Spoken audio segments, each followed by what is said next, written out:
हम लोग श्रीमद् भागवतम के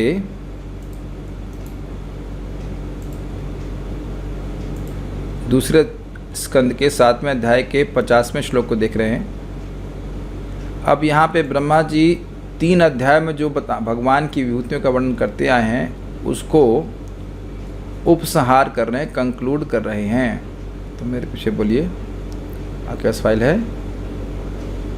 सोयम ते विहितस्तात भगवान विश्वभावनः, सोयम ते विहितस्तात भगवान विश्वभावनः, समासेन हरिर्नान्यद् अन्यस्मात् सदसच्चय,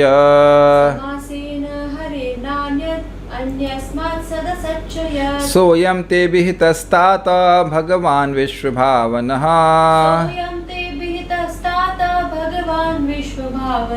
समासेन हरिर्नान्यद् अन्यस्मात् सदसच्चय।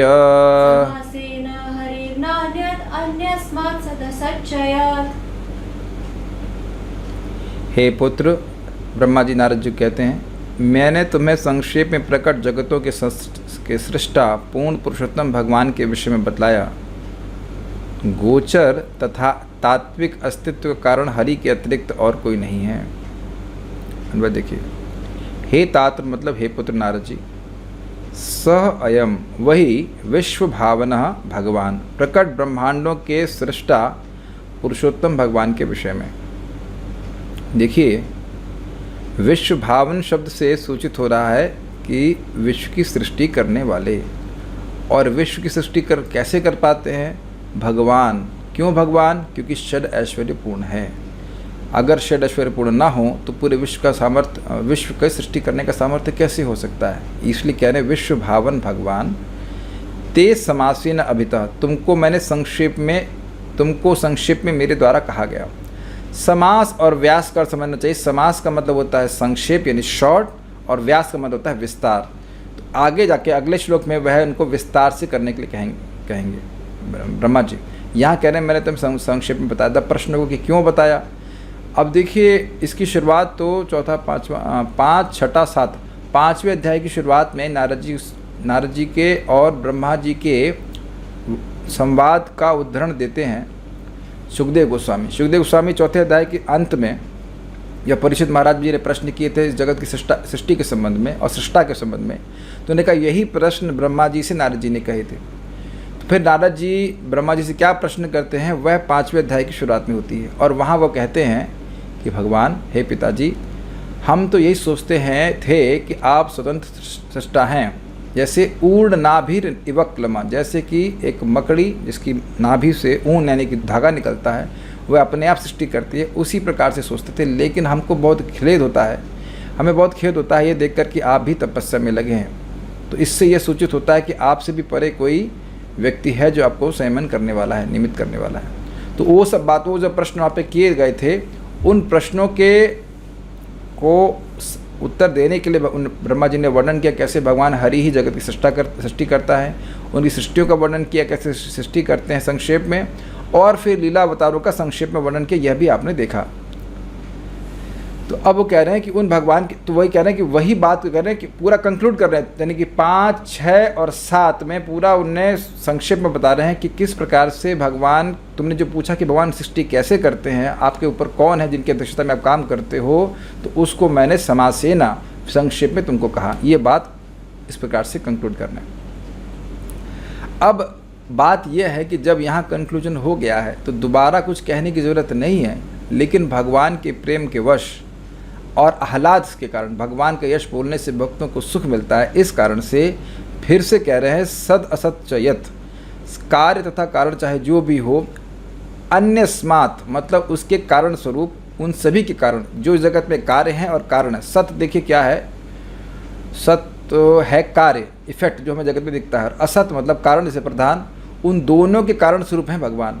वो भगवान हरे अन्यत ना, भगवान हरि से अन्य कोई वस्तु भिन्न नहीं। ये बात फिर से बोल रहे हैं, ये बात पहली बार नहीं बोल रहे ब्रह्मा जी पहले, इससे पहले भी बोल चुके हैं, लेकिन फिर भगवान का यश बोलने के प्रसन्नता के कारण उसको रिपीट कर रहे हैं। आप समझ पा रहे हैं मैं क्या कह रहा हूँ?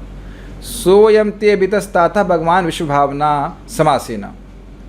तो कह रहे हैं वही भगवान उनके बारे में मैंने तुम्हें कहा है हे तात नारद जी, जो भगवान विश्व भावन है, विश्व का पालन करने वाले हैं। और इस समास के द्वारा कहा, मतलब तुमको संक्षेप में कहा। फिर संक्षेप में कह रहे हैं, आप देख पा रहे हैं समासेना शब्द यहाँ पे रुक गया और उसके बाद समासेना के बाद फिर से यहाँ पे संक्षेप में कह रहे हैं वही बात जो बोल चुके हैं उसको फिर कह रहे हैं। हरेर न अन्यत, भगवान हरि के अलावा अन्य स्मात, जो भगवान कारण स्वरूप हैं, जो सबसे भिन्न है, सद असत चयत, चाहे सत हो यानी कि कार्य या फिर असत हो यानी कि कारण, वह उनसे अन्य कुछ नहीं, क्योंकि वह सब उनकी शक्ति है। सब लोग कुछ श्लोक की कुछ पकड़ बन रही है। Okay, so will go forward.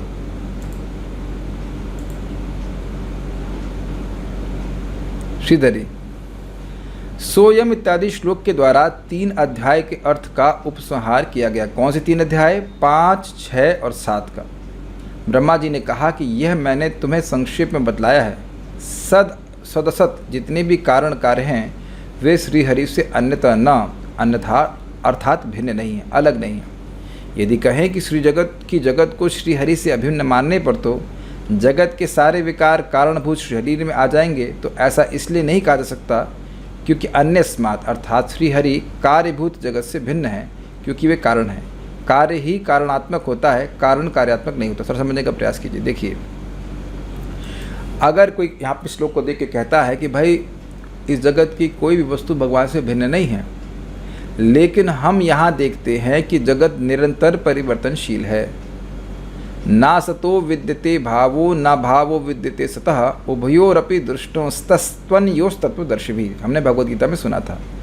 कोई भी भौतिक वस्तु है उसका स्थायित्व है ही नहीं, हर भौतिक वस्तु परिवर्तित हो रही है। ये नहीं कहा जा रहा है कि भौतिक वस्तु है ही नहीं, ये नहीं कहा जा रहा है। कहा यह जा रहा है कि उनका स्थायित्व नहीं है। इस समय भी मेरे बाल उग रहे हैं, आप लोगों के भी, और हमारे पेट में कहीं गुड़गुड़ गुड़गुड़ गुड़गुड़ गुड़गुड़ कुछ ना कुछ तो हो ही रहा होगा, कुछ ना कुछ खाना पच रहा है। देख रहे हैं हमारा देह निरंतर परिवर्तनशील है, कुछ सेल्स बन रहे हैं, कुछ सेल्स झड़ रहे हैं, चाहे हमको दिखे या नहीं दिखे, मानते हैं। और इसी प्रकार से जगत की हर वस्तु हर परिस्थिति परिवर्तनशील है। तो कोई कहेगा कि ये जगत भगवान से भिन्न नहीं है, तो उसका मतलब भगवान भी परिवर्तनशील हो गए। ये मान लो शंका करे तो कहते हैं नहीं, ऐसा नहीं है। जो दोष इस जगत का है या जो स्वभाव जगत का है कि वो लगातार परिवर्तनशील है, वह भगवान में नहीं है। देखिए, इसको उदाहरण से समझने का प्रयास कीजिए।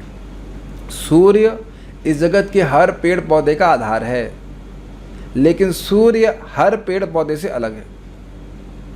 पेड़ पौधे का अस्तित्व सूर्य पर आश्रित है कि नहीं? है, लेकिन पेड़ पौधे के स्वरूप से सूर्य का स्वरूप बिल्कुल अलग है।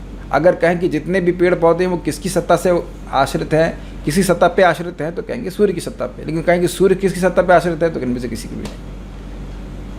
तो देखिए, समझने का प्रयास कि जब भी अचिंत्य भेदाभेद तत्व आएगा तो समझने का ये प्रयास करना पड़ेगा, जो वस्तु जिस पे आश्रित है उस दृष्टि से उसका अभेद कहा जाता है।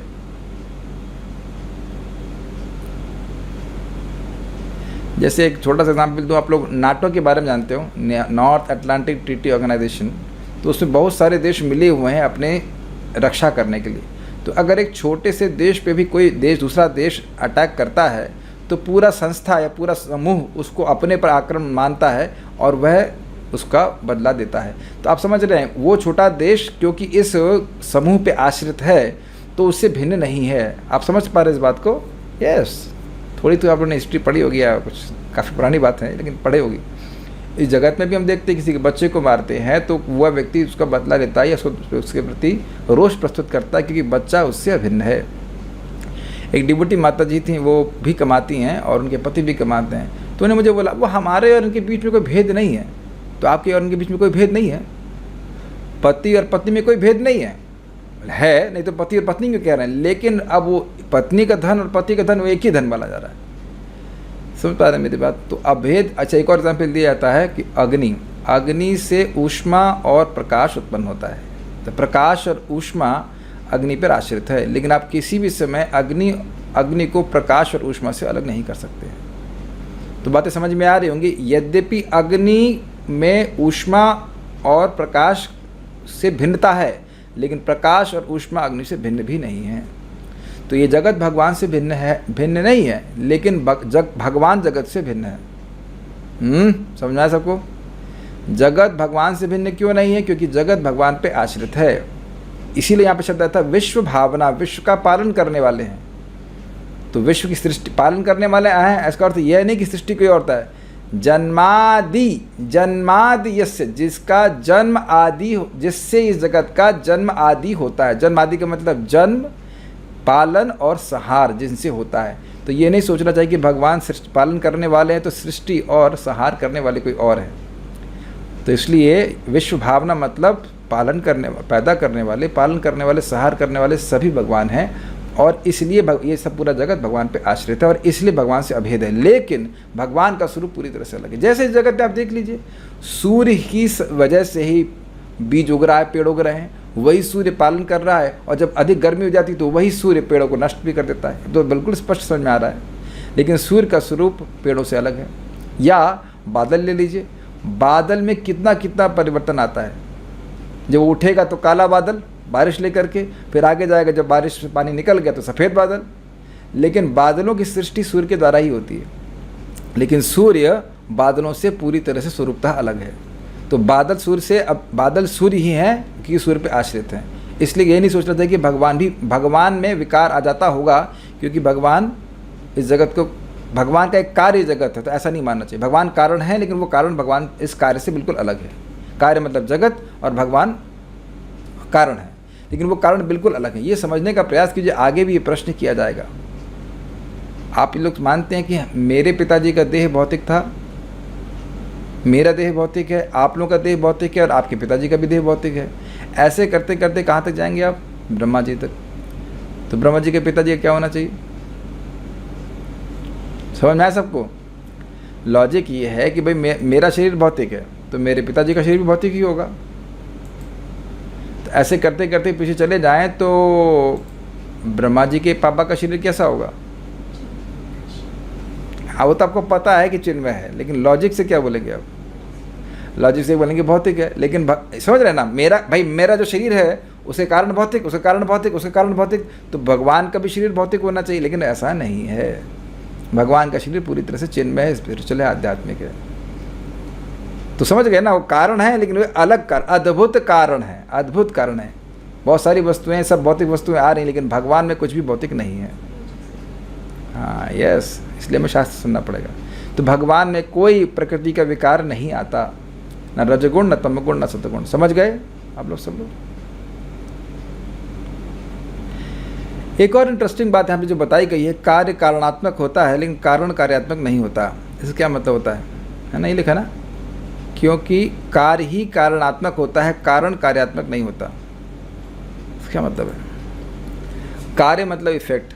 कोई भी वस्तु आप देखिए, तो जैसे कहें कि भाई ये माइक है या जो भी कुछ है, मेरा ये लैपटॉप है, तो लैपटॉप में पृथ्वी तत्व है। हाँ, कॉज तो है, आत्मक मतलब उसका स्वरूप, उससे बना किससे है? तो लैपटॉप पृथ्वी से बना है, पृथ्वी लैपटॉप से नहीं बनी। कैच किया सबने? इस लैपटॉप के समाप्त होने के बाद भी पृथ्वी की सत्ता बनी रहती है। थोड़ा स्पष्ट है? स्पष्ट है सर। तो अब उस यानी कि जो कारण है वो है पृथ्वी और लैपटॉप है कार्य। तो पृथ्वी कारण के रूप में लैपटॉप में है, लेकिन लैपटॉप पृथ्वी में नहीं है। मतलब इन द सेंस कि पृथ्वी की सत्ता लैपटॉप पे आश्रित नहीं होती, ये अर्थ। तो नोट देखिए, गाय से गोबर आता है परंतु गोबर से गाय नहीं आती है। गोबर गाय से अभिन्न है परंतु गाय गोबर नहीं है। स्पष्ट समझ आ रहा है? अगर कहीं गोबर पड़ा होगा तो आप ये नहीं कहेंगे इंसान का गोबर है। गोबर पड़ा है तो आप समझ जाएंगे ये गाय का ही गोबर है। तुरंत संबंध जोड़ लेते हैं ना कि ये गोबर कहाँ से आया है। इस गोबर की सत्ता किस पे आश्रित होती है? क्या बोलेंगे? गाय पे आश्रित है। अगर किसी को ये क्षमता है पहचानने की गोबर क्या है और गाय और अन्य पशु का गोबर वटेवर मल क्या है, तो समझ जाएगा। समझ में आ जाता है ना सब लोगों को?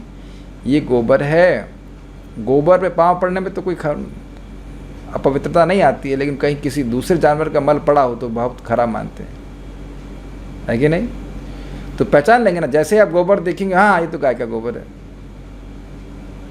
तो गोबर की सत्ता देखते ही, भले गाय ना दिख रही हो, लेकिन गोबर की सत्ता देखते ही आप गाय का अंदाजा लगा लेते हैं। कि गाय से आया होगा। लेकिन हाँ, लेकिन गाय गोबर नहीं है। गाय के स्वरूप में और गोबर के स्वरूप में अंतर है कि नहीं? बस ये बात है। तो अन्यस्मात् शब्द की व्याख्या हो रही कि भगवान यद्यपि कारण स्वरूप हैं लेकिन उनसे उन सभी जगत से अलग है। देखिए, थोड़ा समझने का प्रयास कीजिए हम क्या कह रहे हैं। पृथ्वी और लैपटॉप का एग्जाम्पल लिया गया। पृथ्वी कारण स्वरूप है लेकिन अन्यस्मात् नहीं है।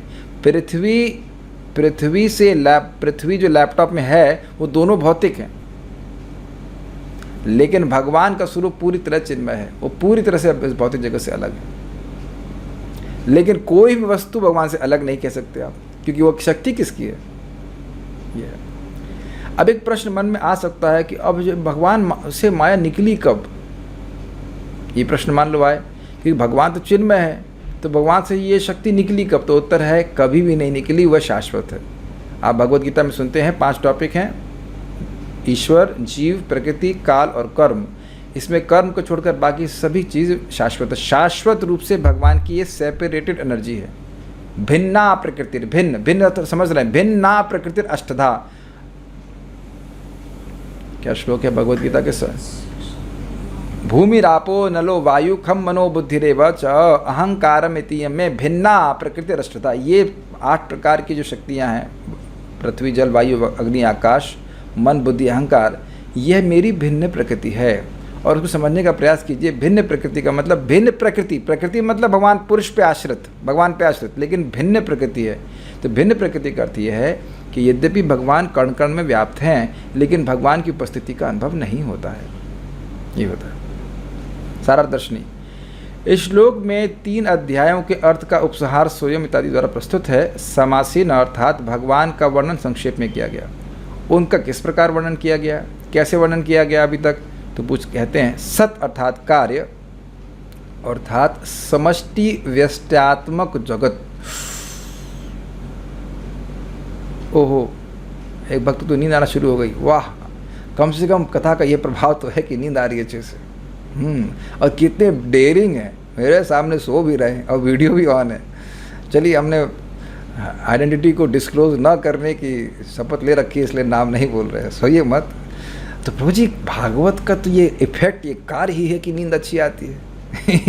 यह तो उससे अलग किया ही नहीं जा सकता। जरा फिलॉसफी आई तो माताएं सोना चालू कर देंगी। ठीक, कोई नहीं, सोइए। सत अर्थात कार्य, अर्थात समष्टि व्यष्टात्मक जगत। इसका मतलब समझने का प्रयास कीजिए।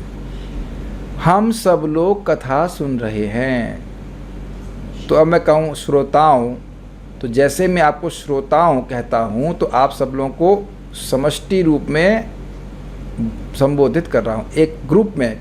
इसे कहते हैं कलेक्टिव, इंग्लिश में कहें कलेक्टिव।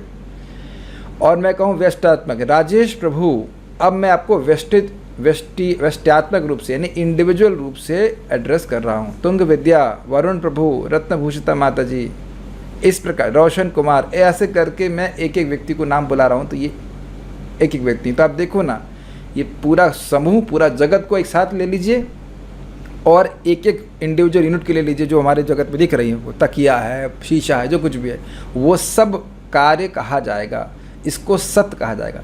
देखिए, यहाँ समझते चलेंगे तो आगे जाके बहुत अच्छे से समझ में आ जाएगा। सत मतलब कार्य और असत मतलब कारण। असत मतलब झूठ नहीं, असत मतलब कारण। सबको समझ में आ रहा है? ये आपको समझना ही पड़ेगा, क्योंकि अभी आने वाला है चतुश्लोकी, वहाँ पे सब आएगा, नान्यद यद सत सत परम इत्यादि इत्यादि, तो वहाँ पे सब फिर से आएगा। तो यहाँ छोड़ मत दीजिए। सत मतलब समष्टि व्यष्टि का जगत, यानी जो आपको इंडिविजुअल रूप में, कलेक्टिव रूप में दिख रहा है। तारे देखे हैं आपने? हाँ, देखे हैं। तो तारे जब मैंने बोल दिया तो आपने कलेक्टिव रूप से तारों को एड्रेस किया। लेकिन आप कहो कि तारा, वो देखा तुमने, ध्रुव तारा देखा, तो एक एक तारे मिल करके तारा मंडल हो जा रहा है। तो अब सारे के सारे जगत में भौतिक प्रकृति के कार्य हैं, इसी को सत कहा जा रहा है। सबको समझ में आ गया? इस कोई लैंग्वेज डिफिकल्ट नहीं है, बस जगे रहिए। ठीक है, हाँ, जगे रहिए। ठीक है। असत, असत अर्थात कारण जीव तथा माया, मुख्यतः जीव, क्योंकि इसकी इच्छा पूर्ति एवं भक्ति हेतु जगत का सृजन होता है। इसका मतलब क्या है? देखिए, असत को यहाँ पे कहा गया है कारण।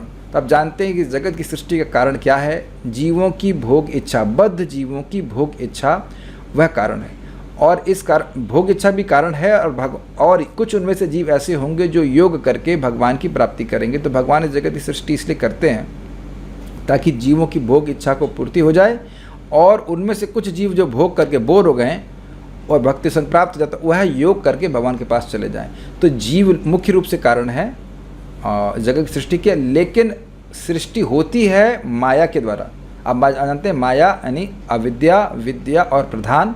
प्रधान का मतलब हो गया वह स्थिति जिसमें सृष्टि नहीं होती है, गुणों की साम्यावस्था होती है, प्रकृति के रजोगुण तमोगुण सतोगुण एक अवस्था में रहते, उसको कहते हैं प्रधान। तो इनसे मिल करके ही सृष्टि होती है। तो ये हो गया असत्य। अब इसके समझ लेना चाहिए दोनों कारण अलग अलग प्रकार के हैं। माया जो कारण है वह उपादान कारण है। उपादान कारण मतलब जिन वस्तुओं से वस्तु बनती है, ये उपादान कारण है प्रधान। और हम लोग निमित्त कारण हैं। निमित्त कारण इस तरह से कि यदि हमारी इच्छा नहीं होती तो इस जगत की सृष्टि नहीं होती। अगर बद्ध जीवों की इच्छा होती ही नहीं भोग करने की तो इस जगत की सृष्टि नहीं होती। जैसे जेल के कैदी जेल का निर्माण करते हैं, तब कहेंगे नहीं जेल के कैदी तो एक भी ईंट नहीं लगाते। तो जो ईंटें हैं वह उपादान कारण हैं जो कि जेल में जैसे जेल बन रही है, लेकिन जेल को बनने के कारण जो कारण है वो निमित्त कारण कह लीजिए, वो है आपका कैदियों की इच्छा। कैदियों ने गलत कार्य किया, या कह सकते हैं लोगों ने, अपराधियों ने गलत कार्य किया, इसलिए वह कैदी बन गए, नहीं तो सरकार को जेल बनाने की कोई जरूरत नहीं होगी। तो इस प्रकार से दोनों ही कारण, तो असत में इसलिए जीवों को भी ले लिया, यानी बद्ध जीवों को लिया गया है और माया को लिया गया है। इन दोनों से भगवान अलग हैं। हरे न अन्यत, यह सभी कुछ कोई अन्य नहीं अपितु भगवान हरि हैं, क्योंकि माया एवं जीव शक्तियों का शक्तिमान से अभेद है तथा शक्ति के कार्य कोई अन्य नहीं अपितु शक्ति ही है। यह भाव है। थोड़ा समझने का प्रयास कीजिए। ये थोड़ा उस दिन मैं ठीक से समझाया नहीं था और समझाने का प्रयास कर रहा हूँ। देखिए भगवान 7वें अध्याय में 2 श्लोक बोलते हैं, जैसे एक श्लोक मैंने अभी कोट किया आपको, भूमि रापो नलो वायु खम मनोबुद्धि रेवच अहंकार मितीय में भिन्ना प्रकृति रष्टा। जितने भी भौतिक तत्व हैं ये मेरी भिन्न प्रकृति हैं। और दूसरे प्रकृति में पराम क्या श्लोक है, जीवभूतम महाबाहो इदम धारिते जगत अपरिमितस्त्वन्याम प्रकृति विद्धि में पराम जीवभूतम महाबाहो येदम धारिते जगत। इससे परा, इस अपरा प्रकृति से परे मेरी परा प्रकृति है, जिसे कहते हैं जीवभूत। जीव हम लोग आत्मा लोग हैं, आत्मा है जो इस जगत को धारण कर रहे हैं। समझ पा रहे हैं? ये दम यया यानी जिनके द्वारा इदम धारिते जगत, जगत को धारण किया जा रहा है। जैसे ये रूम है जिसमें मैं बैठा हूँ, एक श्रोता सामने बैठे हुए हैं, तो हम लोग इस रूम का उपयोग कर रहे हैं। हम इस रूम को धारण करने वाले हैं। केवल कपड़ा ही नहीं धारण कर रहे हैं, कपड़ा धारण करने का मतलब कपड़े का उपयोग कर रहे हैं। Is it not? हम लोग इस लैपटॉप या लैपटॉप का, माइक का और वेबकैम का उपयोग कर रहे हैं, इसलिए इसको धारण कर रहे हैं। कुछ कारण समझ रहे हैं आप लोग? सब समझ पा रहे हैं? आप लोग भी अपने फ़ोन आदि जिससे द्वारा आपने जूम ज्वाइन किया है उसका उपयोग कर रहे हैं, नहीं तो उसका उपयोग नहीं किया जा रहा था। ये सब कैच कर रहे हैं बात को। जो परा प्रकृति है, तटस्थ शक्ति जो जीवात्मा है, वह भिन्न प्रकृति का उपयोग कर रही है। ये दम धारिते जगत, इनके द्वारा जगत धारण किया जा रहा है। तो दोनों ही भगवान की प्रकृति हैं, ये अर्थ है। कहो कि जीव किसका है? हरि का है। हरि के अलावा किसका है? किसी का नहीं है। ममे वांशो, ममेव, मेरे ही अंश हैं। जीवलोके जीवभूता सनातना। समझ में आ रहा है? जितने भी जीवात्मा वो किसके हैं? हरि के अलावा किसी के नहीं है। इसीलिए कह रहे हैं हरेर न अन्यत। तो जीवात्मा भी भगवान की शक्ति है और भौतिक प्रकृति भी भगवान की शक्ति है। इसलिए, और क्योंकि शक्तिमान और शक्ति में भेद नहीं होता, जैसे मैंने व्याख्या भी करी थी, इसी कारण से ये सब हरि से अन्य नहीं है। आपने भी सुना ना, सत मतलब जगत का कार्य, जगत जो कार्य रूप में है, और असत मतलब जीवात्मा और माया, प्रधान कह लीजिए, वो दोनों ही भगवान के ही कार्य हैं, भगवान के ही शक्ति हैं। ये कहने का अर्थ है, उनसे अलग नहीं है। देखिए ये कई बार हमको समझना होगा और ये बार बार आएगी, उसको बार बार समझते हुए चलना है। अगर ये बात हमको समझ में आ गई तो हम लोग तुरंत मुक्त हो जाएंगे। देखिए बंधन का कारण यही है कि किसी भी वस्तु को भगवान से अलग देखना, यही माया ही है। ऋते अर्थम यत् प्रतीयेता ना प्रतीयेत चात्मनि तन विद्या माया यथा भासम तन विद्या आत्मनो माया यथा भासम यथा तमा। जिस भी वस्तु का अर्थ प्रयोजन भगवान के संबंध में नहीं लग रहा है वही माया है। ध्यान दीजिएगा, वस्तु माया नहीं है। माया हमको बेविल्डर करती है कि कोई वस्तु हमारे भोग के लिए है, ये माया है। समझ पा रहे हैं सब लोग?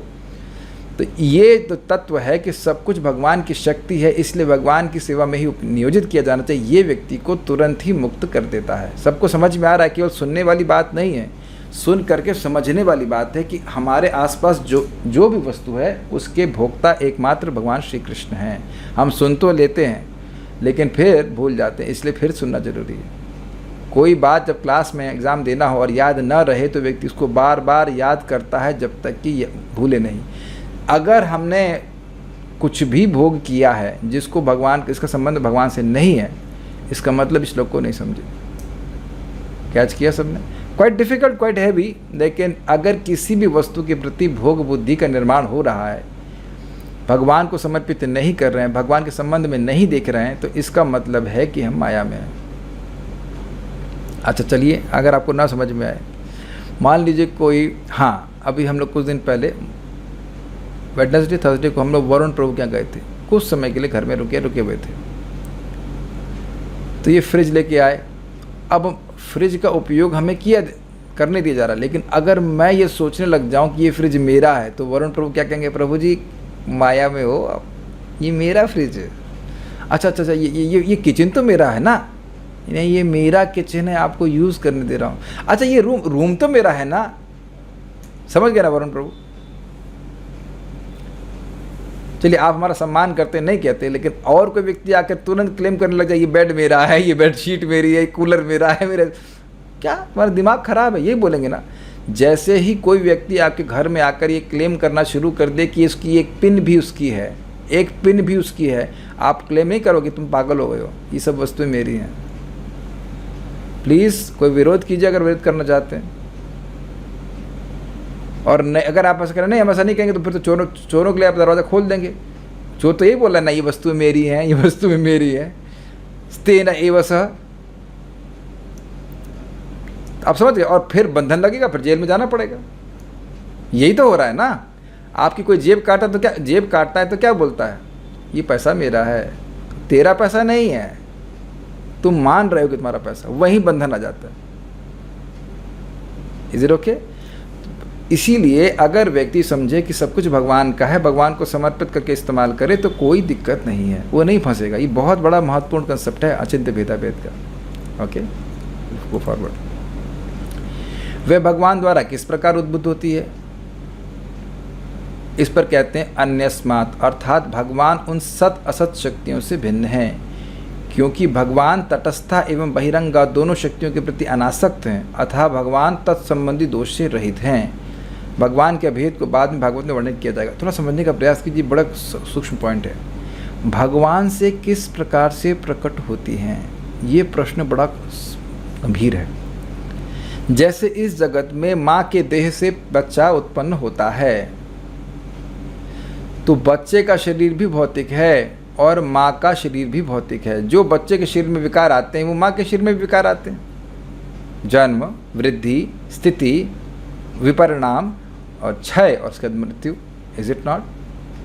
तो क्या भगवान में भी इसी प्रकार के विकार हैं? क्या भगवान भी ऐसे हैं जिनसे जगत आ रहा है? कुछ कैच कर रहे हैं? ये श्लोक बहुत ज़बरदस्त है।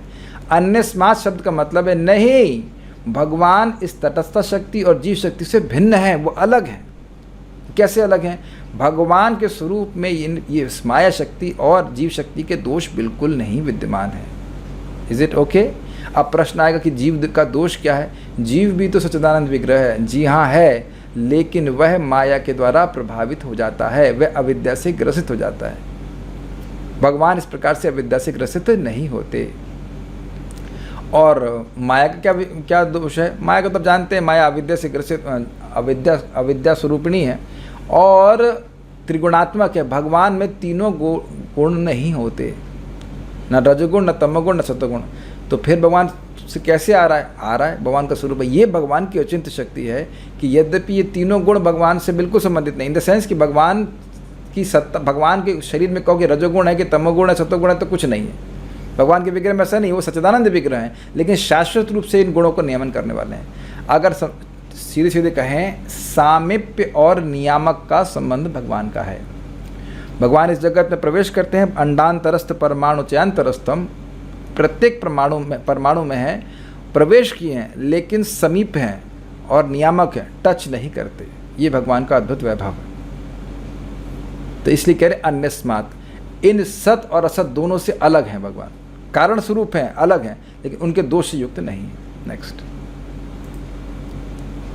क्रम संदर्भ, भगवान का समासेन अर्थात वर्णन संक्षेप में किया गया है। कैसे? इस श्लोक में ये ठ नहीं होना चाहिए, ट होना चाहिए। तटस्थ लक्षणों के माध्यम से उनका वर्णन किया गया है। सत्य यानी स्थूल कार्य, अशुद्ध जीव एवं जगत, चेतन तथा चेतन वस्तुएं, तथा असत यानी सूक्ष्म कारण, शुद्ध जीव एवं प्रधान चिदाचित वस्तुएं हैं। किंतु सत और असत कुछ अन्य नहीं अपितु हरि ही हैं, क्योंकि असत अर्थात सूक्ष्म रूप उनकी शक्ति है और स्थूल रूप उस शक्ति का कार्य है, ये भाव है। तथा यद्यपि जगत भगवान से भिन्न नहीं है, तथापि शुद्ध भगवान इसके दोषों से संदूषित नहीं, इसको कहने के लिए कहते हैं अन्यस्मात्, अर्थात वे भिन्न है। देखिए बात सब कुछ वही, खाली इतनी बात वो यहाँ पे पॉइंट को फोकस करेंगे। किसी भी वस्तु के स्वरूप लक्षण होते हैं और तटस्थ लक्षण होते हैं। स्वरूप लक्षण होते हैं आकृति और प्रकृति। जैसे इस माउस की आपको आकृति दिखाई पड़ रही है, प्रकृति क्या है? अभी प्लास्टिक से बना, लेकिन इसको हम माउस की तरह भी यूज़ कर सकते हैं, कार्य इसका होगा माउस की तरह कार्य करेगा, और इसको पेपर वेट की तरह भी यूज़ कर सकते हैं, और किसी पे फेंकना हो तो हम फेंक भी सकते हैं, तो ये अस्त्र बन जाएगा। तो अगर हम फेंकेंगे तो कहेंगे तुमने माउस से मुझे क्यों मारा? माउस का उपयोग मारने के लिए नहीं किया जाता, लेकिन किसी को चोट लग सकती है। इसको पेपर, कभी आप देखेंगे पेपर उड़ रहा होता है, उसके ऊपर रख देते तो पेपर वेट की तरह कार्य कर रहा होता है, और माउस की तरह तो कार्य करता ही है। तो जब तटस्थ लक्षण होते हैं, इसका मतलब वो कार्य क्या कर रहे हैं। तो भगवान यहाँ पे क्या कार्य कर रहे हैं? विश्व भावना, विश्व का पालन कर रहे हैं। एक बात समझने वाली होगी कि तटस्थ लक्षण हमेशा प्रस्तुत नहीं होते हैं। जैसे मैं कल श्रीमद् भागवतम नहीं बोल रहा था, मेरा स्वास्थ्य ठीक नहीं था, लेकिन मेरी आकृति प्रकृति वैसी ही थी। एक व्यक्ति बोला देखने में तो आप ठीक लग रहे हैं। हमने कहा भाई तो ठीक है, शरीर चेहरा ठीक लग रहा है मान लो, इसका मतलब था ना कि पेट भी ठीक है। कुछ समझ रहे हैं? आकृति प्रकृति तो चेंज नहीं हो जाती है, लेकिन बोल नहीं रहा था Shrimad Bhagavatam. Is that okay? तो ये क्यों बोल रहे हैं? विश्व भावना, विश्व की सृष्टि हमेशा नहीं होती है। सृष्टि होती है, पालन होता है, संहार होता है, और संहार के बाद काफ़ी समय तक कुछ नहीं होता है। इसलिए श्री जीव गोस्वामी कह रहे हैं कि यहाँ पे भगवान के तटस्थ कार्यों का वर्णन हो रहा है। सब लोग समझ पा रहे हैं? अच्छा, ये श्लोक मैंने पढ़ाया तो था पहले, क्या आप लोग अनुभव कर रहे हैं कि अब मैं दोबारा पढ़ा रहा हूँ तो ज़्यादा अंडरस्टैंडिंग हो रही है? जिन लोगों ने सुना था अभी भी समझ में नहीं आ रहा है? अब यस, ये प्रमाण दे रहा है कि यदि आप जो पढ़ाया जा रहा है उसको एक बार पढ़ लेंगे तो बहुत आसानी से समझ में आ जाएगा। और यदि आप ऐसा करेंगे जैसे हम पहले कर चुके हैं, केमिस्ट्री हमको पसंद नहीं आती थी तो कुछ समझ में नहीं आता था तो छोड़ देते थे, उसको छोड़े ही रहते थे, उसको छोड़े ही रहते थे, उसको छोड़े ही रहते थे, और एग्ज़ाम तक समझ में नहीं आता था। तो अभी अगर आप छोड़ देंगे सत असत क्या है, तो आगे भी समझ में नहीं आएगा। तो इसलिए भाषा को समझते हुए चलें, आसानी रहेगी। ठीक है। बाल प्रबोधिनी, हे तात यानी नारद जी, सोयम, अब सोयम का क्या अर्थ ले रहे हैं? देखिए, सोयम अर्थात सर्वशास्त्र तात्पर्य विषय यह है कि मेरी बुद्धि में स्थित विश्व भावना अर्थात सकल जगत कारणभूत भगवान अर्थात ज्ञान शक्ति बलैश्वर्य आदि संपन्न वासुदेव को तुमको मेरे द्वारा संक्षेप में कहा गया। अब इसको समझने का प्रयास करें। हम लोग 6ठे अध्याय के अंत में सुने थे, ब्रह्मा जी कह रहे हैं कि मेरी मति भगवान से नहीं अलग जाती है, और जो भगवान मेरी बुद्धि में स्थित हैं उनकी लीलाओं का वर्णन मैं तुमसे करूँगा। तो ये कह रहे हैं, और वहाँ भी बोल चुके हैं कि वहाँ पे ब्रह्मा जी बोले कि सारे शास्त्रों का तात्पर्य नारायण हैं। श्लोक भूल गया मैं। सारे वेद नारायण पर हैं, नारायण नारायण नारायण कई बार शब्द आया था, ब्रह्मा जी बोले थे। अभी श्लोक याद नहीं आ रहा है। नहीं, वासुदेव पर ऐसे करके था, वासुदेव शब्द आया था। हाँ, ऐसे कुछ था, देवा नारायण अंगज करके शब्द था, नारायण या वासुदेव कुछ शब्द था। तो कह रहे हैं सभी शास्त्रों का तात्पर्य भगवान है, और वो भगवान मेरी बुद्धि में स्थित है, उनकी लीला उनका तत्व मेरी बुद्धि में है, और उसी को मैं प्रकट करूंगा। बाकी आप स्पष्ट समझते हैं, विश्व भावन का मतलब है सकल जगत कारणभूत, यानी जो कुछ पूरे जगत के कारण है। अब यहाँ उसका जो मैंने समझाया था वो बात बोलते हैं, पुनः भी नारद के स्नेह के वश भगवत स्मरण के द्वारा, इसको उस पार नहीं समझा। देखिए, एक तो नारद जी उनके बेटे हैं, बेटे से वैसे ही स्नेह होता है। दूसरा, नारद जी ने भगवान के संबंध में प्रश्न किया था, और अगर आपको याद हो तो ब्रह्मा जी ने कहा था नारद जी को, तुमने मुझ पर अत्यधिक कृपा करी है। श्लोक ना याद रहो लेकिन कम से कम बात बोलिए। क्यों? क्योंकि तुम्हारे इस प्रश्न के द्वारा मैं भगवान की यश पे, भगवान के तत्व पे पुनः बड़ा गंभीरता से विचार करने के लिए बाध्य हुआ हूँ। देखिए, जब कोई व्यक्ति खुद पढ़ रहा होता है तो उतना ध्यान से नहीं पढ़ता, लेकिन कोई व्यक्ति अगर प्रश्न कर रहा होता है तो उसको वहाँ पे नारद जी ने कहा था कि आप मुझे ऐसे समझाइए कि मैं समझ जाऊँ, यथावत समझाइए और ऐसा समझाइए कि मैं ठीक से समझ जाऊँ। ये एक शिष्य की इच्छा होती है ना कि सब्जेक्ट को एज इट इज़ समझाया जाए, और एज इट इज़ समझाने के बाद भी जरूरी तो नहीं है कि शिष्य को समझ में आ जाए। तो एक शिष्य की दो इच्छा होगी ना, कि एक तो जो टॉपिक है उसको यथावत समझाए। कैच कर रहे हैं आप लोग? जो टॉपिक है, जो श्लोक में लिखा है, जो बात लिखी, वही टीचर समझाए, ये मानते हैं? ये इच्छा, यही तो इच्छा लेकर आप सब लोग भी आते हो, और यह भी चाहते हो कि टीचर ऐसे समझाए कि एक ही बार में समझ में आ जाए, हमें दोबारा कभी पढ़ना भी ना पड़े, है ना? हाँ, yes yes yes, we are like that, we are like that. कभी पढ़ना भी ना पड़े, बस एक बार में समझ में आ जाए। यही दो इच्छा लेकर नारद जी भी आए थे कि हमको यथावत समझाइए और हमको ऐसा ऐसा बोलिए कि हम समझ जाएं। तो अब बताइए कि क्या इसके लिए टीचर को प्रयास नहीं करना पड़ेगा? टीचर समझ रहा है, लेकिन उसको अपने शिष्य या स्टूडेंट को समझाना है तो ज़्यादा समझना पड़ता है और ऐसे बताना पड़ता है कि वो समझ जाए। कुछ समझ रहे हैं तो इसमें और बुद्धि का निवेश नहीं होगा। अभी मैं कहूँ, आप लोग सुन रहे हैं, कल क्लास दो उसके ऊपर, अरे क्लास कैसे, तब आपको बहुत समझना पड़ेगा कि नहीं समझना पड़ेगा? तो अब इसमें बुद्धि का अधिक निवेश होगा, ये समझते हैं। तो वहाँ पे ब्रह्मा जी ने कहा था कि आपने मुझ पर अति करुणा करी है, क्योंकि आपने भगवान के विषय में प्रश्न किए हैं और इससे मेरी मति भगवान में और अधिक लग रही है। ठीक है, तो वहाँ अत्यधिक स्नेह था। तो अब सोचिए, 3 अध्याय जब भगवान के बारे में बोले हैं तो ब्रह्मा जी खुश नहीं हो जाएंगे? भगवान के यश को बोल रहे हैं ना 5, 6, 7 में। तो कह रहे हैं कि एक तो नारद जी के स्नेह के वश, जैसे जगत में आप देखेंगे माँ अपने बच्चे को कुछ खिला रही होती है और बच्चे को वो खाना पसंद है तो उसको और खाओ, और लो, ऐसा नहीं बोलती है। अभी हम घर में गए थे और दे दनादन कचौड़ी, अरे भाई ऐसा लग रहा था कि हमने कहा भाई हम भीम नहीं हैं, वृकोदर नहीं है कि सब हजम कर जाएंगे। और खीर, उसके बाद हलवा, उसका दिए। भक्तों का प्रेम है, मैं स्वीकार कर रहा हूँ, लेकिन हमारी भी लिमिटेशन है। भाई देखिए, पेट आकाश स्वरूप होता तो बढ़िया होता, लेकिन पेट आकाश स्वरूप नहीं है, पृथ्वी स्वरूप है। कान आकाश स्वरूप होता है। तो अब नारद जी को ये भगवान का यश बड़ा अच्छा लग रहा है तो और बोलना चाहते हैं। इसलिए यद्यपि समासेना शब्द मैंने बताया था, समासेना पे ही बात समाप्त होगी, कंक्लूड होगी, लेकिन फिर बोल रहे हैं कि फिर संक्षेप से बोल रहे हैं कि नहीं, जगत के कारण भगवान श्री कृष्ण ही है, ये बोल रहे हैं। और परम आह्लाद के कारण पुनः संक्षेप में कहते हैं कि हरिति। समझ में आया श्लोक? ये बात थोड़ा समझने का प्रयास कीजिए। श्लोक देखिए वापस, समासेना शब्द तक समाप्त हो गया था ये। स्वयं ते भीतस्ताता भगवान विश्व भावना समासेना, ठीक। उसके बाद फिर वही बात बोल रहे हैं, हरिर नान्यद अन्यस्मात् सदसच्चयत। तो फिर वही बात बोलने का कारण यही कि उनको बहुत आनंद है। जैसे वही वो जो पकौड़ी थी, या पकौड़ी नहीं थी, कचौड़ी थी, कचौड़ी को खिलाया गया तो पहली वाली कचौड़ी से मिलती जुलती दूसरी कचौड़ी भी थी, और तीसरी वाली भी थी, चौथी वाली थी, और नहीं बता रहा कितनी खाई, लेकिन मैंने गिना भी नहीं था। But it is they was same kachoris, but because the devotees were happy, उनको देने में प्रसन्नता थी, तो फिर वही प्रस्तुत कर रहे थे कि नहीं? जिन्होंने किया बताइए, कर रहे थे कि नहीं? यस, इनको अच्छा लग रहा है और खिलाओ, तो यही बात है। तो कह रहे हैं वही बात फिर से रिपीट क्यों कर रहे हैं? तो इसलिए क्योंकि खुद को भी आनंद है और नारद जी से स्नेह है, ये बात है। मुझे बड़ा अच्छा ये पॉइंट लगा था। जो कुछ भी सद असत अर्थात स्थूल, सूक्ष्म या चिद अचित कार्य कारणात्मक वस्तु है, वह सब भगवान हरि से ही होती है। चिद और अचित समझ लीजिएगा। चिद मतलब होता है जीव, और अचित मतलब प्रकृति, मतलब अचेतन शक्ति। वह सब भगवान हरि से ही होती है, न अन्यस्मात् अर्थात और किसी अन्य से नहीं। इसलिए न अन्यत अर्थात भगवान के अतिरिक्त अन्य कुछ भी नहीं। अब देखिए, इन्होंने अन्यस्मात् का अर्थ अलग तरह से लिया। देखिए, इन्होंने ऐसा किया है कि ना के को अन्यस्मात् से भी जोड़ा। श्लोक देखिए वापस,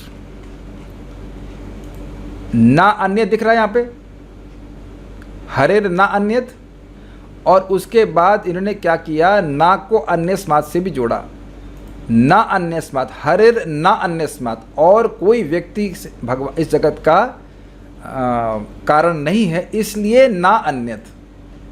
इज इट ओके? क्योंकि इस जगत का और कोई कारण नहीं है भगवान के अलावा, इसलिए इस जगत की कोई वस्तु भगवान से भिन्न नहीं है, ऐसे समझा है। अभी तक टीका में क्या है, अन्यस्मात् मतलब भगवान इससे भिन्न है, वो तो ठीक है, लेकिन भगवान, एक और अन्यस्मात् का अर्थ है कि कारण स्वरूप है, तो ना अन्यस्मात् मतलब भगवान के अलावा और कोई कारण है नहीं, इसलिए ना अन्यत। Okay, good.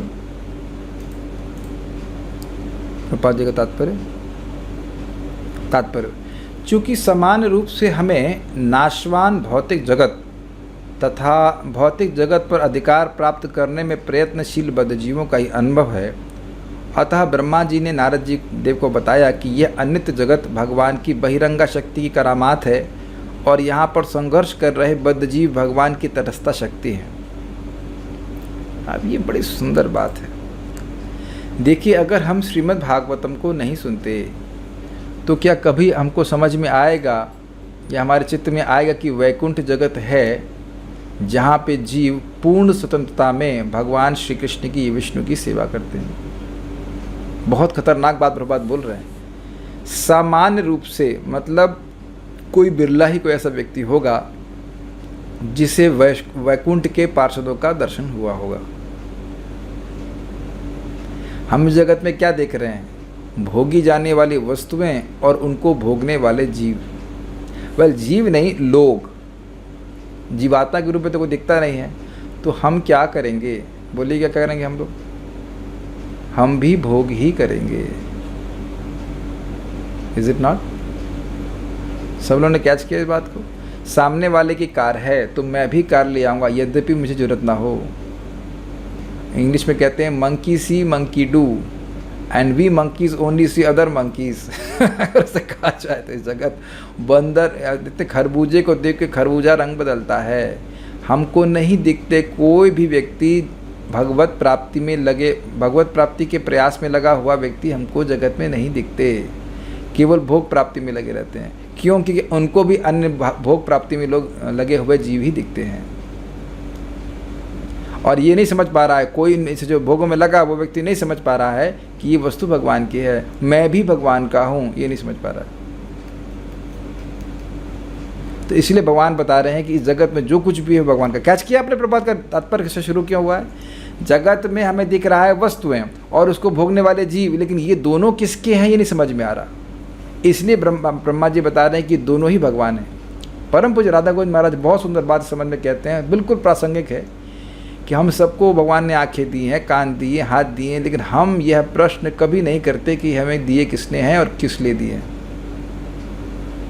कोई भी व्यक्ति आज तक, कोई भी साइंटिस्ट एक आँख का निर्माण नहीं कर सकता, जीभ का निर्माण नहीं कर सकता, और यहाँ पे किए जा रहे हैं। कितनी पॉपुलेशन है, 100 बिलियन, आई डोंट नो कितना भी, व्हाटएवर जो भी है। तो इतने सारे नमूने हैं ना भगवान के द्वारा बनाए हुए हमारे शरीर, केवल इंसानों की बात करें, और बाकी अन्य जो जीव जंतु उनका तो कहना है कि सबकी बहुत से आँखें होती हैं अलग प्रकार की। हमारी तो 2 होती हैं, किसी किसी की बहुत सारी होती हैं। तो एक आँख का निर्माण हम कर नहीं पा रहे हैं, और यहाँ हम आँखों का निर्माण होते हुए देख रहे हैं, तो ये नहीं पूछते कि किसने बनाया। आप देखो, एक सिंपल सा ये ईयरफोन मेरे को कल में इसको यूज़ कर रहे थे, जैसे ही मैंने लिया सबसे पहले मैं कंपनी देखता हूँ बनाए किसने। आप लोग ऐसा करते हैं? मिक्सी कौन सी कंपनी की है, किसने बनाया है, चाइना में बनी है, भारत में बनी है, अमेरिका में बनी है, लेकिन यह कभी प्रश्न नहीं करते कि आँख किसने बनाई है। और ये इसीलिए यहाँ पे बताया जा रहा है कि हरीर हरेर न अन्यत। जितनी भी आँखें हैं, नाक है, कान है, जो भी इंद्रियाँ हैं, उसके स्वामी भगवान है, क्योंकि भगवान ने उसको बनाया है। और मेरे भी स्वामी भगवान है, क्योंकि भगवान की मेरी सत्ता भी भगवान पे आश्रित है। ये बार बार सुनना है, बार बार समझना है, ताकि भगवान की सेवा में नियोजित रहें। आप समझने का प्रयास कीजिए। माया बार बार इस बात पे पर्दा डाल रही है कि मैं भगवान का हूँ। कैच किया आप लोगों ने? बहुत गंभीर बात प्रभुपाद जी बोल रहे हैं। माया का कार्य ही है माया जवनिकाक्षानम अज्ञाधोक्षितमव्ययम अज्ञाधोक्षितमव्ययम न लक्ष्यसे मूढ़दृशा नटो नाट्यम धरो यथा नटो नाट्यम धरो देता। माया जवनिका, माया रूपी पर्दा। जैसे आप देखेंगे कहीं कहीं मंदिरों में, राजा बांके बिहारी में भी होता है, वो पर्दा कर देंगे, थोड़ा दर्शन कराएंगे, फिर पर्दा कर देंगे, फिर पर्दा कर देंगे, ऐसे करके कि कोई प्रेमी भक्त आएगा तो बांके बिहारी भाग जाएंगे वहाँ से। ऐसा हो चुका है पहले तो इसलिए ऐसा करते हैं, थोड़ा सा दर्शन कराएंगे फिर पर्दा डाल देंगे। तो इसी प्रकार से माया निरंतर ही जीवों के आंखों पे पर्दा डाली रहती है, इस बात से, इस तथ्य से उसको उनको अनभिज्ञ करी रहती है कि ये तो भगवान की है। और आप देखेंगे अपने जीवन में जब बढ़िया से हम हरे कृष्ण मंत्र करते रहते हैं तो आप वस्तुओं को देख करके उनका उपयोग केवल भगवान की सेवा के लिए ही करने के बारे में सोचते हैं। मैं अपने मामा जी के पास गया था, उनका बड़ा सुंदर घर है, बहुत सुंदर घर है, तो बहुत बड़ा हॉल था। वहाँ पे जाते ही मैं सोचने लगा, मैं देख रहा था सुंदरता तो देख रहा था, इसमें तो बहुत सुंदर इस्कॉन का सेंटर बन सकता है, यहाँ तो कम से कम 100 लोग आ सकते। तो मैं मामा जी को बोला, वो कह रहे मुझे पता था कि तुम इसको देख कर यही सोचोगे तुम यही सोचोगे। इसी प्रकार से हम किसी जीव को देखते हैं ना, तो हमको लगता है ये जीव भगवान का भक्त बन सकता है जो कि ओरिजिनल तो भक्त है ही नहीं। तो बताइए, हम प्राय जगत में लोगों को जैसे मिलते हैं उनको एक्सप्लॉइट करने के बारे में सोचते हैं, है कि नहीं, इससे क्या मुझे मिल जाएगा। लेकिन आप देखिए भगवान की भक्ति करने से, नाम उच्चारण करने से हमेशा व्यक्ति सोचेगा, एटलीस्ट प्राय सोचने लग जाएगा कि कैसे मैं इस व्यक्ति को भगवान की भक्ति में लेके आ सकता हूँ। Very nice, it is not impractical. जैसे जैसे भगवान से प्रेम बढ़ने लगता है ये बातें समझ में आने लगती, प्रत्यक्ष दिखने लगती हैं, कैसे इन वस्तुओं का उपयोग मैं भगवान की सेवा में करूँगा। हमारे संग क्या है कि हम लोग थोड़ा सा डुअल पोल में रहते हैं, कभी कभी भोग की वासना आ जाती है, कभी कभी भक्ति बढ़ी रहती है। लेकिन एक बात ध्यान रखिएगा, भक्ति का संस्कार नष्ट नहीं होता है। तो भक्ति के संस्कार बढ़ते जाते हैं तो फिर एकदम व्यक्ति अनमनस्क होता जाता है भोगों से, उसका मन किसी वस्तु को देखकर इसी रूप में होता है कि हम भगवान की भक्ति कर सकें। इसको कैसे भगवान की सेवा में लगा सकते हैं, ये सील कर लीजिए, किसी भी वस्तु का उपयोग अगर हम भगवान की सेवा में करते हैं तो कोई बंधन नहीं लगता। इसलिए जितना चाहो उतना उस वस्तु का उपयोग करो, कोई बिल नहीं आए। सोचिए एसी चलाएं, जितना चाहो एसी चलाओ, तुम्हें बिल नहीं देना पड़ेगा। Will you be happy? Wow, that will be nice. ये सुविधा है भगवान की भक्ति करने से, कोई कर्म बंधन नहीं, कोई बिल नहीं देना पड़ेगा। तो ये जो कंसेप्ट है ये बहुत सुंदर है। लेकिन विपरीत में महाराज बता रहे थे बहुत अच्छी बात, परम पूज्य राधा गोविंद महाराज बता रहे थे कि देखिए ये दृष्ट है, देखा गया है कि सब्जी की वाले की दुकान पर कभी कभी गाय या बैल मुंह मारना शुरू करते हैं, एज इफ उनको लगता है कि सब्जियां तो उन्हीं के लिए सेट की गई हैं है कि नहीं, और तुरंत डंडा पड़ता है। उसी प्रकार से हम लोग भी पशुओं की तरह, इसको पशु बुद्धि कहा जाता है, भागवत शब्द है पशु बुद्धि। पशु बुद्धि क्या है? बस भोगो भोगो भोगो, जो कुछ भी है मार ले, भोगो भोगो भोगो भोगो, और फिर माया का डंडा पड़ता है। क्या डंडा के रूप में आता है? कृष्ण भूलिया जीव अनादिर बहिर्मुख, अतएव माया दे तार संसार देव दुख। कृष्ण को भूल करके जीव अनादि काल से बहिर्मुख है, इसी कारण से माया दंडा मार रही है उसको। Is it okay? यस। तो हम लोगों को पशु बुद्धि से बाहर आकर के ये सोचना है कि हर वस्तु का उपयोग भगवान के लिए करें। काफ़ी रुचिकर बात थी, हम एक भक्त से बात कर रहे थे कि आप इस जगत में जो कुछ भी किए क्या उससे कुछ शांति मिली? कहते नहीं। तो मैंने कहा अच्छा आप ये जाप करते हैं तो शांति मिली? कहते हैं हाँ। तो मैंने कहा आप बताइए कि आपको किसको प्राथमिकता देना चाहिए? आप सभी लोग विचार कीजिए, भक्ति करने से हमको शांति मिलती है, सुख मिलता है, और अन्य चीज़ों करने से मिलता ही नहीं है, तो फिर उन चीज़ों करने की जरूरत क्या है? एटलीस्ट उनको मिनिमाइज़ कर देना चाहिए। ये भागवत का संदेश है कि उसी चीज़ के लिए, उसी अर्थ के लिए प्रयास करना चाहिए जो मैं अन्य लोगों में नहीं प्राप्त हुआ। बहुत अच्छी बात है। चलिए आगे बढ़ते हैं। अब एक इंटरेस्टिंग बात है, यहाँ एक पिता यानी ब्रह्मा जी अपने बेटे नारद जी को शिक्षा दे रहे हैं कि बेटा इस जगत की हर वस्तु भगवान की है। अब आप ये बताइए इस जगत में क्या इस प्रकार की शिक्षा हमारे पिता ने कभी दी? यस, नहीं दी। इसीलिए हमारे पिताजी भोग करके मर गए, हम भी भोग के करके मर जाएंगे अगर इस बात को नहीं सुनेंगे तो। काफ़ी इंटरेस्टिंग है। इन गोचर कार्यकलापों का एकमात्र कारण परमेश्वर अर्थात हरि हैं, जो समस्त कारणों के कारण स्वरूप हैं। अब बड़ी इंटरेस्टिंग बात है, ये कार्यकलाप गोचर हैं। गो मतलब इंद्रियां, चर मतलब इनकी रेंज में है। कहाँ तक से गाय चरती है, तो गाय चरती कहाँ? जहाँ गाय चरती है अर्थात वो स्थान गाय की रेंज में है, इसी को गोचारण भूमि कहेंगे ना। जहाँ गाय ना पहुँच पाए उसको गोचारण भूमि नहीं कहा जाएगा। स्पष्ट समझ रहे हैं? तो गो मतलब इंद्रियां, चर मतलब चरना का क्षेत्र का कितना इंद्रिय चल सकती है। तो आँख से हम यहाँ देख सकते हैं, वहाँ देख सकते हैं। तो यद्यपि गोचर कार्यकलाप दिख रहे हैं, लेकिन भगवान नहीं दिखते हैं, भगवान अधोक्षज हैं। तो इसलिए कह रहे हैं कि वह समस्त कारणों के कारण स्वरूप भगवान, ये सुन के ही समझ में आना पड़ेगा, नहीं तो क्योंकि हमारी इंद्रियां भगवान तक नहीं पहुंच सकती हैं। आप मेरी बातें समझ पा रहे हैं? यस। और ये सुन के ही समझ में आता है। किंतु इससे ये अर्थ नहीं लगाना चाहिए कि भगवान निर्गुण रूप में सर्वत्र व्याप्त हैं। इस जगत में कोई पेपर है, उसको आप 2 भाग में कर देंगे तो ओरिजिनल पेपर की सत्ता समाप्त हो जाती है, लेकिन भगवान इस जगत में अपने को विस्तारित करते हुए भी अपनी सत्ता में विद्यमान रहते हैं, ये अर्थ है।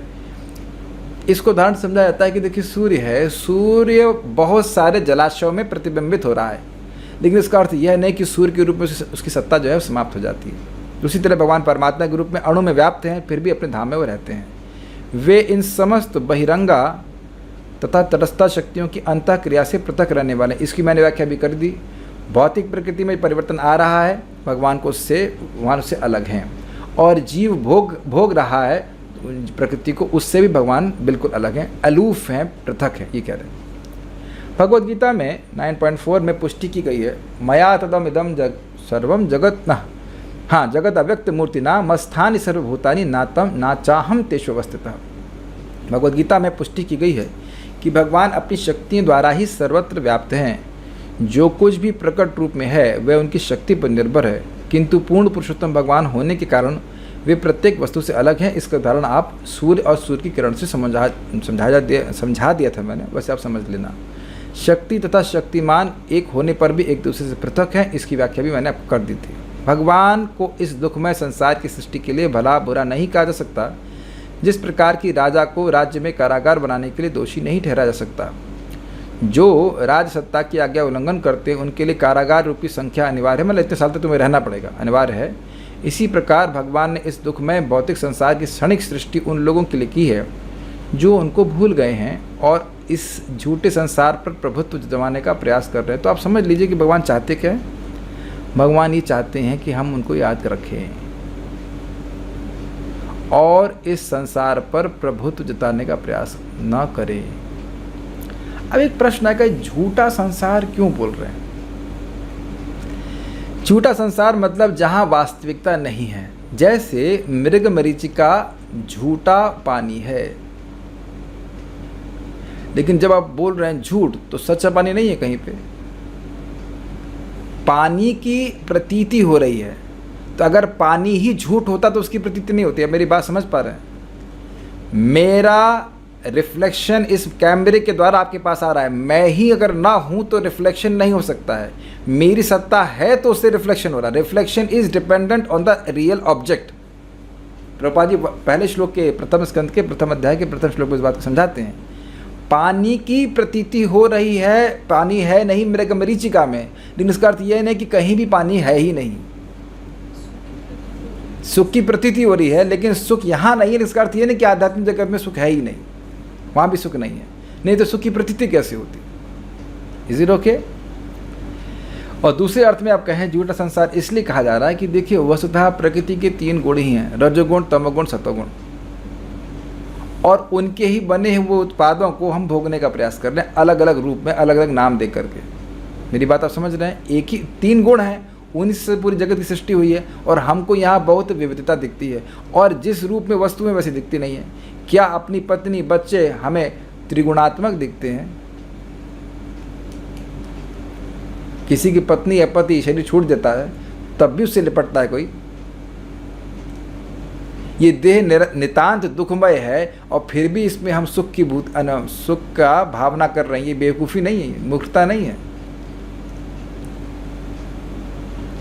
इस समय भी किसी न किसी के शरीर में कोई ना कोई कष्ट हो ही रहा होगा। ये झूठापन नहीं है। जहाँ जो वस्तु है ही नहीं उसमें वो बात मानना, ये बेवकूफ़ी नहीं है, झूठापन नहीं है। इसीलिए कह रहे हैं झूठे संसार में प्रभुत्व जताने का प्रयास कर रहे हैं। वो सोच रहे हैं कि मैं इस वस्तु का स्वामी हूँ, जबकि तुमने उसकी ना तो सृष्टि करी है, और तुम सृष्टि करी नहीं, सहार भी नहीं कर सकते हो। सब भगवान करने वाले हैं, न पालन करने वाले। क्या कोई व्यक्ति यहाँ पे किसी को हवा दे रहा है? मैं हवा भेज रहा हूँ आप लोग के पास, पहुँच गई आप लोग के पास हवा। Doesn't work like that, is it not? हवा देने वाले भगवान हैं। मैं एक व्यक्ति को समझा रहा था, उनको बड़ी चिंता थी आगे कैसे होगा। हमने कहा आज तक कैसे हुआ है? वो 60 साल के हो गए। हमने कहा भाई जब मान लिया जाए कि 80 साल तक जिएंगे, तो जिसने 60 साल चलवा दिया वो आगे के 20 साल क्या मर जाएगा? यह ज्ञान के कारण व्यक्ति इस प्रकार सोचता है। एक बात आप समझ लेना, जितना हम प्रभुत्व जताएंगे उतना ही भयभीत होते चले जाएंगे। कैच किया आपने इस बात को? The more we want to lord over material nature the more will become fearful. जितना भोगने का प्रयास करेंगे उतना ही भय हो जाएगा कि ये भोग मुझसे छूट जाएंगे तो क्या होगा। इसी तरह से लगता है व्यक्ति। फिर भी वे पतित आत्माओं को अपने धाम वापस ले जाने के लिए इच्छुक रहते हैं। फिर भी का क्या मतलब है? जीवात्मा कह रही हैं हमें भैया तुमसे कोई मतलब नहीं है, तुम्हारी पृथ्वी से मतलब है, तुम्हारी पृथ्वी को भोगने से मतलब, तुमसे कोई मतलब नहीं है। हमें राम नहीं चाहिए, हमें राम का राज्य चाहिए। ये है भोग की वृत्ति। राम नहीं चाहिए हमें। I hate you, I don't like you. कैसा लगेगा आपको सुनने में? हम तो खाली ड्रामा कर रहे हैं। I don't like to see your face. मैं तुम्हारा नाम भी सुनना नहीं चाहता, मैं तुम्हारा नाम भी बोलना नहीं चाहता। ये है ना भौतिक जगत में सब ऐसे कर रहे हैं कि नहीं? बताइए। फिर भी कृष्ण इतने प्रेमी हैं कि पालन कर रहे हैं, करते जा रहे हैं हमारे हम जैसे नालायकों की, और उसके बाद भी ये चाहते हैं कि वो लड़का वापस आ जाए। इस जगत में देखा जाता है ना, कभी कभी बच्चे माँ को बोल देते हैं इस प्रकार से, आई हेट यू, मैं तुमसे नफरत करता हूँ, मैं तुमसे मिलना नहीं चाहता, ऐसे करके कभी कभी ऐसा हो जाता है। फिर भी क्या माँ प्रेम करना छोड़ देती है? और उनसे करोड़ों अरबों असीमित गुना अधिक भगवान का प्रेम एक एक जीव के प्रति है। उन समझने का प्रयास कीजिए, उन लोगों के प्रति जो भगवान के विमुख हैं, तो बताइए भक्ति करेंगे तो भगवान कितना प्रेम उमड़ देंगे। कल एक व्यक्ति बोल रहे थे, बड़ी अच्छी घटना बताई। कहले कि माता जी थी, कह रही थी कि अपने पापा की याद करते हुए बोल रही थी कि हमने एक बार पहली बार दाल बनाई और रोटी बनाई, और दाल में नमक डालना भूल गई। पहली बार बनाई थी, पापा को दे दिए, पापा पूरा खा लिए और उनको एकदम गले से लगा लिया, बेटा तूने बहुत अच्छी रोटी बनाई, बहुत सी दाल बनाई। फिर जब दाल उन्हें खुद खाई तो कहा अरे इसमें तो नमक ही नहीं, और पापा ने पूरा खा लिया और मुझे प्रोत्साहन भी दिया। तो वो रोने लगी कि पापा आप ऐसा कैसे कर सकते हो? तो कहा कि मैं तुमको प्रोत्साहन नहीं दूंगा तो कैसे दूंगा? तो मैं माता जी को बोला कि आप ये मानती हैं ना, कोई व्यक्ति किसी व्यक्ति के दोष को बिल्कुल ना देखे और एक गुण को बहुत बड़ा कर दे तो वो बहुत अच्छा व्यक्ति। कहते हैं हाँ। तो हमने कहा जितना आपके पिताजी में था उससे अनंत गुना अधिक भगवान में है, इसलिए कोई नाम कैसे भी बोल दे तुरंत भगवान ये मानते हैं कि ये व्यक्ति मेरा, चाहे वो कितना भी पापी क्यों ना हो। आप सोचिए ना, एक छोटे से गुण से कारण वो माता जी अपने पिताजी से बहुत आसक्त हैं। अगर ये गुण हमको समझ में आए कि कृष्ण हमारी छोटी से छोटी सेवा को अप्रिशिएट करते हैं, तो क्या हम उनकी सेवा नहीं कर पाएंगे? जैसे मैं देखिए, हमारा तो काम ही है यजमान का थोड़ा सा गुणगान करना। हम गए थे प्रसाद के लिए, अरे ये कचौड़ी तो बहुत अच्छी बनी है, बस सुना नहीं तो उसका 2 4 5 कचौड़ी आगे। ये तरीका होता है और प्रसाद पाने का। वंस यू भाई स्वाभाविक सी बात है, हमको भी ऐसे कहे कि भाई प्रभु जी आपकी कथा तुमको बहुत अच्छी लगती है, ये तो हमको भी अच्छा लगा, हाँ भाई आओ सुनो। तो स्वाभाविक सी बात है ना, भगवान की भक्ति को भगवान बहुत अधिक अप्रिशिएट करते हैं। ये हमें शास्त्र से बार बार सुनना होगा, है कि नहीं? नहीं तो हमको इसका क्रियाएं बहुत सिंपल लगेंगी। तुलसी और जल देने मात्र से शालिग्राम को भगवान अपने आप को देते हैं। कल भक्त को मैंने सेवा करने के लिए बोला, वो तुलसी डालना भूल गए, क्योंकि वो ये बात भूल गए कि तुलसी और जल देने मात्र से भगवान आपको दे देंगे। नॉट इट, गलती नहीं बोल रहा मैं, खाली बोल रहा हूँ कि हम भूल जाते हैं कि भगवान हमारी छोटी से छोटी सेवा को कितना अप्रिशिएट करते हैं। तुम जो कुछ भी खाते हो वो मुझे समर्पण करो। काफ़ी इंटरेस्टिंग है, बहुत सुंदर बात। पता है, हम जैसे लोग जो बिल्कुल अपनी देह के अनुसार देह को पोषने के लिए भोजन बनाते हैं, हमको क्या अच्छा लगता है वो बनाते हैं, कि नहीं? उसको भगवान को समर्पित करने के लिए भगवान बोल रहे हैं। Is it not easy my dear devotees? मान लीजिए आपको करेले की सब्जी अच्छी लगती है और बैगन नहीं अच्छा लगता है फॉर एग्जाम्पल, तो आप करेला बनाइए, भगवान वो खाने के लिए तैयार है। आप देख रहे भगवान कितने कृपालु हैं, दयालु हैं। तुमको जो अच्छा लगता है, obviously it has to be within limits, not mutton and प्याजन, बट तुमको जो अच्छा लगता है तुम वह बनाकर मुझे समर्पित करो, तो मैं तुमको लेके आ जाऊँगा, तुम मुझे बड़े अच्छे लगोगे। ये अर्थ यद करोशी यदशनाथ यद जज जोहोसी ददास्यत, यानी कि जीव किसी तरह संपर्क कर ले, नाम का संपर्क कर ले, धाम का संपर्क कर ले, भक्तों का संपर्क कर ले, वो उसको भगवान लाने के लिए तैयार हो जाते हैं। ये बात है। तो अब इसीलिए बड़े उत्साह से नामोच्चारण करना चाहिए, भक्ति करनी चाहिए। ये समझते हैं कि हम भगवान के पास जा ही रहे हैं, भगवान हमारे पास बहुत अच्छे से आ रहे हैं, उतनी अधिक मात्रा में आ रहे हैं। प्रभुपाद जी कहते थे, if you take 1 step towards Krishna, Krishna takes 10 steps towards you. ठीक है। फिर भी की व्याख्या करी मैंने कि जो नफरत करते हैं भगवान से, वो उनको भी भगवान वापस लाना चाहते हैं। इसीलिए तो भगवान बार बार आते हैं वापस से हम जगत में। फिर भी वे पतित आत्माओं को अपने धाम वापस ले आने के लिए इच्छुक रहते हैं। आप जरा विचार कीजिए, भगवान इस बात को गीता में कहते हैं, जो भी इस भगवत गीता का ज्ञान दूसरों को देता है वो मुझे सबसे अधिक प्रिय है। आप समझ में आ रहा है कि सबसे अधिक क्यों प्रिय है? क्योंकि भगवान की इच्छा यही है कि जीव इस प्रकृति पे प्रभुत्व जताने की इच्छा से रहित होकर के उनके पास आ जाए। और जब तक भगवान के भक्त बोलेंगे नहीं, तब तक जीवों की ऐसा ज्ञान नष्ट होगा नहीं। इसीलिए भगवान कहते हैं कि ये सेवा सबसे अधिक प्रिय है मेरे को। और इसी के लिए देखिए, और इसके लिए प्रमाणिक धर्मशास्त्रों, श्रीमद् भागवत, भगवद गीता, प्रतिनिधियों यानी भगवान के भक्त तथा अवतारों के रूप में बद्ध जीवों को अनेक अवसर प्रदान करते रहते हैं। ये समझ में आया? अमेजिंग है। मतलब हम सब लोग बद्ध जीव हैं। अगर हमको भगवद गीता, भागवत के प्रमाणिक वर्जन मिल रहे हैं, तो हमें भगवत धाम वापस जाने का अवसर मिल रहा है। अगर हम भगवान के प्रतिनिधि, जो भगवान की बात बोल रहा है, जो ये कहता है कि कृष्ण भगवान हैं, कृष्ण तुम्हारे प्रभु हैं, तुम्हारे त्राता हैं, तुम कृष्ण की शरण हो, ऐसे किसी भी प्रतिनिधि से मिलते हैं तो हमें भगवान के पास जाने का अवसर मिल रहा है। सुनाई पड़ रहा है? देखिए, सुनने के साथ साथ अगर इसको आप थोड़ा मनन करेंगे तो आप समझेंगे कितनी बड़ी बात है। अब भगवान के अवतारों का तो फिर कहना ही क्या, भगवान के अवतार को देख ले। जैसे भगवान का अर्चा अवतार है, विग्रह के रूप में है, भागवत अवतार है, नाम अवतार है। इसका संपर्क मिल जाए तो यानी हमें अवसर दिया जा रहा है भगवान को पास जाने का। अनेक अवसर प्रदान करते हैं, किसी को नाम के द्वारा, किसी को भगवान के विग्रह के द्वारा, किसी को कथा के द्वारा, किसी को प्रसाद, किसी तरह से ईश संगात प्रलीयते। यमदूत कहते छठे स्कंद में कि ईश के संग से, भगवत संग से व्यक्ति का कर्म बंधन नष्ट हो जाता है, भगवान के पास चला जाता है। आप लोग सुनेंगे, बड़ा आश्चर्य करेंगे। प्रभुपाद जी कह रहे हैं, कौन है कनिष्ठ भक्त? ईश्वर, जो व्यक्ति भगवान के विग्रह में श्रद्धा रखता है लेकिन भक्तों से कैसे बर्ताव करे और सामान्य लोगों से कैसे बर्ताव करे वह नहीं जानता, उसको कनिष्ठ कहते हैं। तो प्रभुपाद जी कहते हैं कनिष्ठ का एक बड़ा विशेष गुण है, और वह यह है कि उसको विश्वास है कि भगवान का नाम भगवान से अभिन्न है। क्या विश्वास है? भगवान का नाम भगवान से अभिन्न है, भगवान का नाम माया नहीं है। क्या आप सभी लोगों का ऐसा विश्वास है? कोई ऐसा व्यक्ति है जिसको विश्वास ना हो? देखिए, विश्वास होना और अनुभव होना दोनों अलग अलग बात है। विश्वास है, शास्त्र के आधार पर उसका विश्वास है कि भगवान का नाम भगवान से अभिन्न है। तो प्रभुपाद जी कहते हैं, ऐसे व्यक्ति से का संग प्राप्त करके, ऐसे व्यक्ति से सुन करके भी व्यक्ति शुद्ध भक्ति में आ सकता है। तो आप सब लोग योग्य हैं भगवान का प्रचार करने के लिए। जो भगवान की सेवा सबसे अधिक उनको प्रिय है, कृष्ण भावनामृत के प्रचार की, वह आप सभी लोग कर सकते हैं, हम सभी लोग कर सकते हैं। क्या योग्यता है? भगवान का नाम भगवान से भिन्न, यही बात। और जो भगवान की बात है उसको यथावत बताइए बस।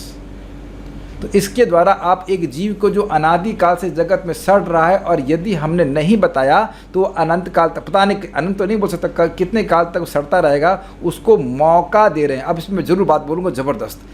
प्रचार में हम लोगों को मौका दे रहे हैं, फोर्स नहीं कर रहे हैं। अब ऐसी बात गौरांग प्रभु ने बोली, अब खुश हो जाएंगे, हमें बड़ा अच्छा लगा। वो कह रहे हैं कि देखिए, इस जगत में खेत में लोग बीज डालते हैं तो बीजों को पनपने का मौका दिया जा रहा है, एक समान खाद पानी दिया जा रहा है, समझ रहे हैं?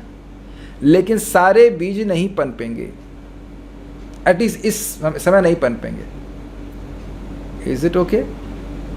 या आप कहीं अग्नि दे रहे हैं तो अब अग्नि सबको बराबर से दे रहे हैं, लेकिन कोई कोई लकड़ी जो है वह गीली है और कोई कोई लकड़ी सूखी है, तो सूखी वाली तुरंत प्रज्वलित हो जाएंगी और गीली वाली बाद में होंगी, लेकिन जो भी संपर्क में आएगा उसको लाभ जरूर होगा।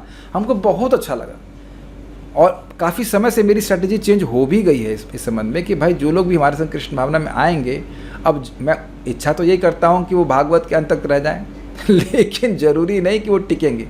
अब वो लेकिन कुछ ना कुछ भागवत का, गीता का, जप का संपर्क लेकर जाएंगे तो वह आगे जाकर उनको लाभ ही करेगा। हाँ, लेकिन अपने पे हमको ये लाभ हमको रखना है कि हम लोग सूखी लकड़ी ही बने रहें, प्रज्वलित हों, प्रयास करते रहें, रोज़ भक्ति करते रहें, ये हमारा प्रयास होना चाहिए। लेकिन दूसरों को जब हम कृष्ण भावना दे रहे हैं तो वी शुड नॉट एक्सपेक्ट कि वो तुरंत ही सब कुछ स्वीकार कर लेगा। प्रसाद स्वीकार कर रहा है, करेगा तो आगे जाके फलीभूत जरूर होगा। बहुत अच्छा लगा हमको। अवसर प्रदान किया जा रहा है। प्रभुपाद बोले हैं, this Krishna consciousness movement has been started to give people a chance to hear about Krishna. बड़ा डीप स्टेटमेंट है।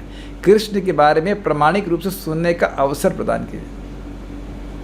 और आप प्रैक्टिकल देख सकते हैं कि न्यूज़पेपर आदि में कुछ भी कृष्ण का वर्णन नहीं आता। मौका ही नहीं दे रही है माया कि कृष्ण के बारे में प्रामाणिक रूप से सुन ले, क्योंकि जानती है कि अगर सुन लेगा तो ये पक्का भगवान के पास चला जाएगा। कल हमारे संग बड़ा अच्छी घटना हुई, जहाँ पे हमारे इन लॉज कह लीजिए, हमारे प्रभु जी माता जी थे, उनको मैंने वही अपना करमचंद और धर्मचंद का ऑडियो सुना दिया। तो आज दोनों सब धर्मचंद बन गए, दोनों 16 माला कर लिए। रात में 11:15 बजे सोए वो कथा सुन करके। तो अब लोगों को लगता है अरे 2 बार राम बोल देने से भैया भगवान की प्राप्ति हो जाएगी, तो 16 माला करने से क्यों नहीं होगी? क्योंकि दिखता नहीं शुरुआत में, लोग करते नहीं, सुनेगा तो व्यक्ति करने लग जाएगा। ये बात सबको मौका दिया जाना चाहिए भगवान के बारे में सुनने का। चूँकि उनका इस भौतिक जगत से कोई प्रत्यक्ष जुड़ाव नहीं है, अतः इसकी सृष्टि के लिए उन्हें दोषी नहीं ठहराया जा सकता है। तो ये सब बात यहाँ पे हुई। आप हम लोग कोई प्रश्न भक्तों है नहीं, हम लोग कल आज शाम को फिर श्रीमद् भागवतम का श्रवण करेंगे। अगला श्लोक बहुत अच्छा श्लोक है।